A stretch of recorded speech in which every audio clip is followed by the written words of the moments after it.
પ્રભુ ઈસુના જીવંત અને પવિત્ર ત્રિએક નામમાં વાલા ભાઈઓ અને બહેનો, આપ સર્વને લોગોસ બાઇબલ સ્ટડી તરફથી હું પ્રેમી સલામ પાઠવું છું અને આપ સર્વનો અત્યારે હું આભાર માનવાની તક લઉં છું કે આપ સર્વ આ વિડીયો દ્વારા પ્રભુનો આશીર્વાદ પ્રાપ્ત કરો છો, અમને ઉત્તેજન આપવાને માટે કોમેન્ટ કરો છો, ફોન કરો છો, મેસેજ કરો છો.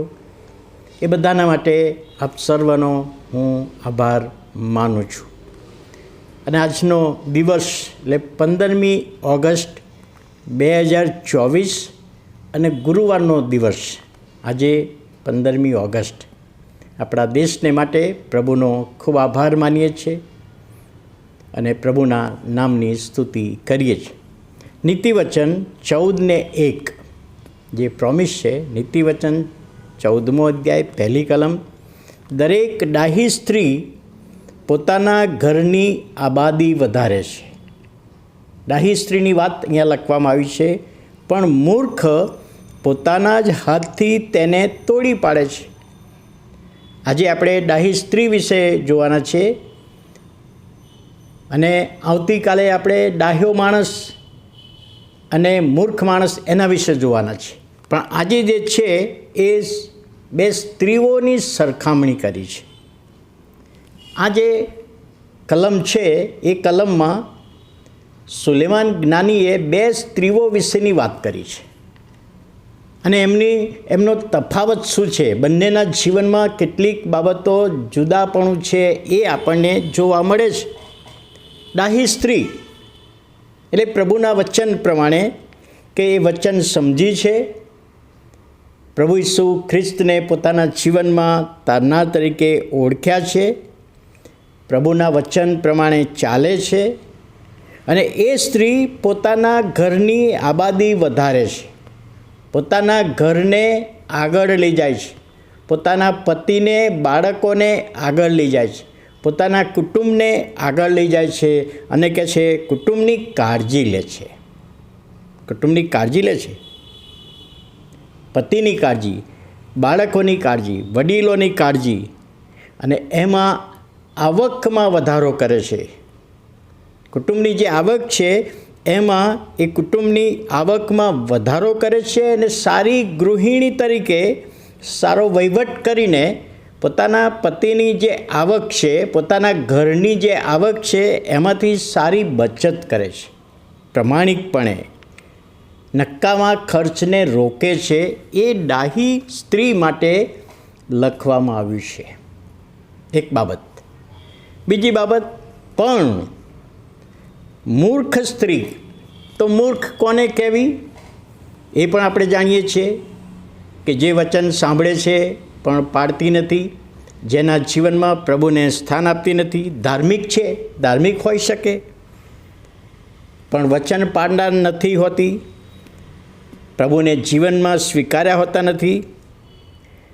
અને કે છે એવી સ્ત્રી પોતાના હાથથી પોતાના ઘરને તોડી પાડે છે. એક આબાદી કરે છે અને બીજી સ્ત્રી એ ઘરને તોડી પાડે છે. હવે ઘરને તોડી પાડવું એટલે 4 દિવાલનું મકાનને તોડીને ભોંય ભેગું કરવું એ અર્થમાં નહીં, પણ કહે છે હિબ્રુ ભાષાનો જે શબ્દ છે, આ મૂર્ખ સ્ત્રી માટે જે શબ્દ વપરાયો છે કે પોતાના હાથથી તેને પાડી નાખે છે, હિબ્રુ ભાષાના શબ્દ પ્રમાણે એનો સમય નાણાકીય અને જુગારની બાબતમાં જાય છે, નાણાં વેડફવાની બાબતમાં જાય છે, નાણાંનો બગાડ કરવાની બાબતમાં જાય છે, ખોટી રીતે નાણાં ખર્ચવાની બાબતમાં જાય છે, ખોટી રીતે નાણાં વાપરી નાખે છે, ફેશન શોમાં નાણાં સમય બગાડે છે, મનોરંજનમાં નાણાં સમય બગાડે છે. એ શબ્દ જે વાપરવામાં આવે એનો મિનિંગ, એમાં આટલી બધી બાબતોનો સમાવેશ થાય છે. તો કે મૂર્ખ સ્ત્રી એ ઘરને પોતાના હાથે તોડી પાડે છે, ઘરને પાડી નાખે છે. ત્યારે અહીંયા આગળ પ્રભુનું જે વચન છે તેનો અર્થ એ થયો કે મૂર્ખ સ્ત્રી ઘરમાં કોઈની સંભાળ લેતી નથી, કોઈની એને ચિંતા થતી નથી, બાળકોની કે પતિની કોઈ ચિંતા કરતી નથી. ધાર્મિક છે, કદાચ ધાર્મિક જીવન બીજાને બતાવી શકે છે, એવું બની શકે, પણ આત્મિક ના પણ હોઈ શકે.